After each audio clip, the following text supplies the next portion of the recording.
शांताकारं भुजंगशयनं पद्मनाभं सुरेशं विश्वाधारं गगनसदृशं मेघवर्णं शुभांगं लक्ष्मीकान्तं कमलनयनं योगिभिध्यानगम्यं वंदे विष्णुभवभयहरं सर्वलोकैकनाथं। मंगलम भगवान विष्णु मंगलम गरुड़ध्वज मंगलम पुंडरीकाक्ष मंगलाय तनोहरि। ओम नमो भगवते वासुदेवाय। आज का दिन आप सभी के लिए मंगलमय हो। आइए सुनते हैं आश्विन मास कथा का 5वां अध्याय। भगवान श्री कृष्ण ने उद्धव जी से कहा, महाभाग्यवान उद्धव जी, तुमने मुझसे जो कुछ कहा है मैं वही करना चाहता हूँ। ब्रह्मा, शंकर और इंद्रादि लोकपाल भी अब यही चाहते हैं कि मैं उनके लोकों में होकर अपने धाम को चला जाऊं। पृथ्वी पर देवताओं का जितना काम करना था उसे मैं पूरा कर चुका। इसी काम के लिए ब्रह्मा जी की प्रार्थना से मैं बलराम जी के साथ अवतीर्ण हुआ था। अब यह यदुवंश जो ब्राह्मणों के शाप से भस्म हो चुका है, पारस्परिक फुट और युद्ध से नष्ट हो जाएगा। आज के 7वें दिन समुद्र इस पूरी द्वारका को डुबो देगा। प्यारे उद्धव, जिस क्षण में मृत्यु लोक का परित्याग कर दूंगा उसी क्षण इसके सारे मंगल नष्ट हो जाएंगे और थोड़े ही दिनों में पृथ्वी पर कलयुग का बोलबाला हो जाएगा। जब मैं इस पृथ्वी का त्याग कर दूं तब तुम इस पर मत रहना, क्योंकि साधु उद्धव, कलयुग में अधिकांश लोगों की रुचि अधर्म में ही होगी। अब तुम अपने आत्मीय स्वजन और बंधु बांधवों का स्नेह बंधन छोड़ दो और अनन्य प्रेम से मुझ में अपना मन लगाकर समदृष्टि से पृथ्वी में स्वच्छंद विचरण करो। इस जगत में जो कुछ मन से सोचा जाता है, वाणी से कहा जाता है, नेत्रों से देखा जाता है और श्रवण आदि इंद्रियों से अनुभव किया जाता है, वह सब नाशवान है। सपने की तरह मन का विलास है, इसलिए माया मात्र है, मिथ्या है, ऐसा समझ लो। जिस पुरुष का मन अशांत है, असंयत है, उसी को पागल की तरह अनेकों वस्तुएं मालूम पड़ती है। वास्तव में यह चित्त का भ्रम ही है।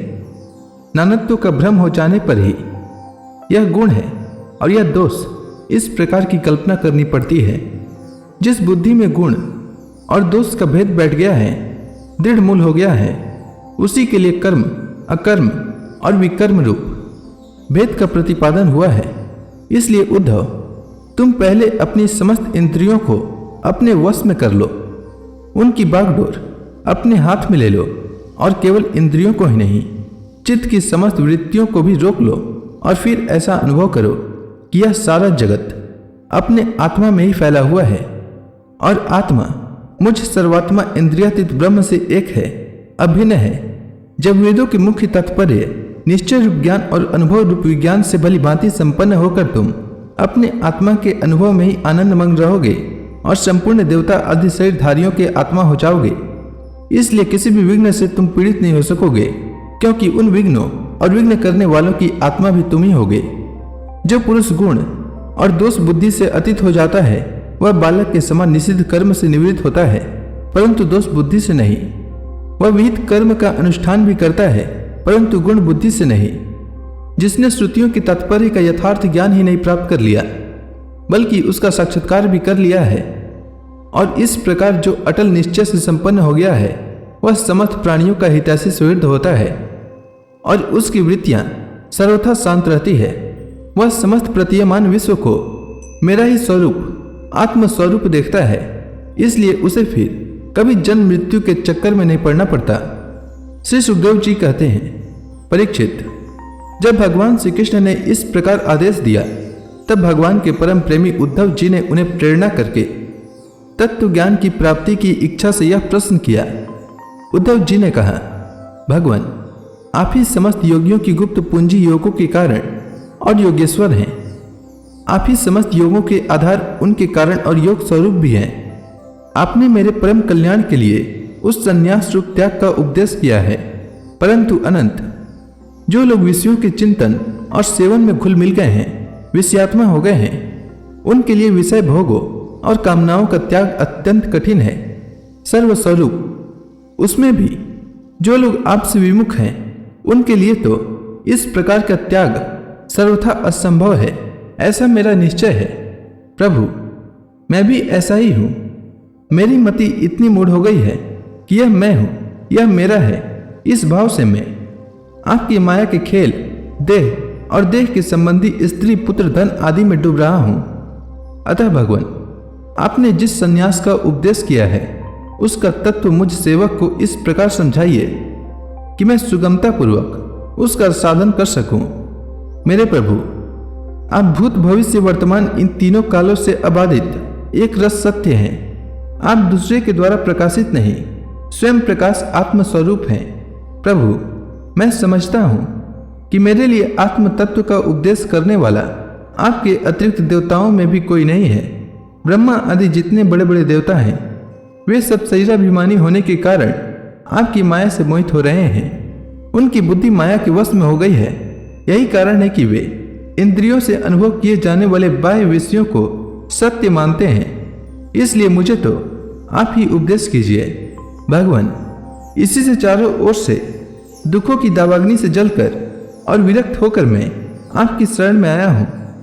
आप निर्दोष, देश काल से अपरिच्छिन्न, सर्वज्ञ, सर्वशक्तिमान और अविनाशी वैकुंठ लोक के निवासी एवं नर के नित्य सखा नारायण हैं। अतः आप ही मुझे उपदेश कीजिए।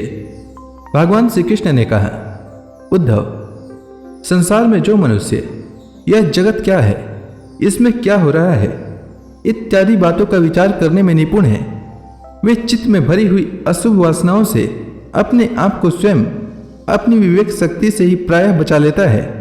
समस्त प्राणियों का, विशेषकर मनुष्य का आत्मा अपने हित और अहित का उपदेशक गुरु है, क्योंकि मनुष्य अपने प्रत्यक्ष अनुभव और अनुमान के द्वारा अपने हित अहित का निर्णय करने में पूर्णतः समर्थ है। सांख्य योग विशारद धीर पुरुष इस मनुष्य योनि में इंद्रिय शक्ति, मन शक्ति आदि के आश्रयभूत मुझ आत्म तत्व को पूर्णतः प्रकट रूप से साक्षात्कार कर लेते हैं। मैंने एक पैर वाले, दो पैर वाले, तीन पैर वाले, चार पैर वाले, चार से अधिक पैर वाले और बिना पैर के इत्यादि अनेक प्रकार के शरीरों का निर्माण किया है। उनमें मुझे सबसे अधिक प्रिय मनुष्य का ही शरीर है। इस मनुष्य शरीर में एकाग्रचित्त तीक्ष्ण बुद्धि पुरुष, बुद्धि आदि ग्रहण किए जाने वाले हेतुओं से, जिनसे कि अनुमान भी होता है, अनुमान से अग्राह्य अर्थात अहंकार आदि विषयों से भिन्न मुझ सर्व प्रवर्तक ईश्वर को साक्षात अनुभव करते हैं। इस विषय में महात्मा लोग एक प्राचीन इतिहास कहा करते हैं। वह इतिहास परम तेजस्वी अवधूत दत्तात्रेय और राजा यदु के संवाद के रूप में है। एक बार धर्म के मर्मज्ञ राजा यदु ने देखा कि एक त्रिकालदर्शी तरुण अवधूत ब्राह्मण निर्भय विचर रहे हैं। तब उन्होंने उनसे यह प्रश्न किया। तो इसी के साथ यह अध्याय समाप्त हुआ। इसके आगे राजा यदु ने दत्तात्रेय जी से क्या प्रश्न किया, यह मैं कल के अध्याय में सुनाऊंगा। तब तक के लिए भगवान हरि का नाम लेते रहें। तो प्रेम से बोलिए भगवान विष्णु की जय, श्री कृष्ण भगवान की जय, समस्त देवी देवताओं की जय।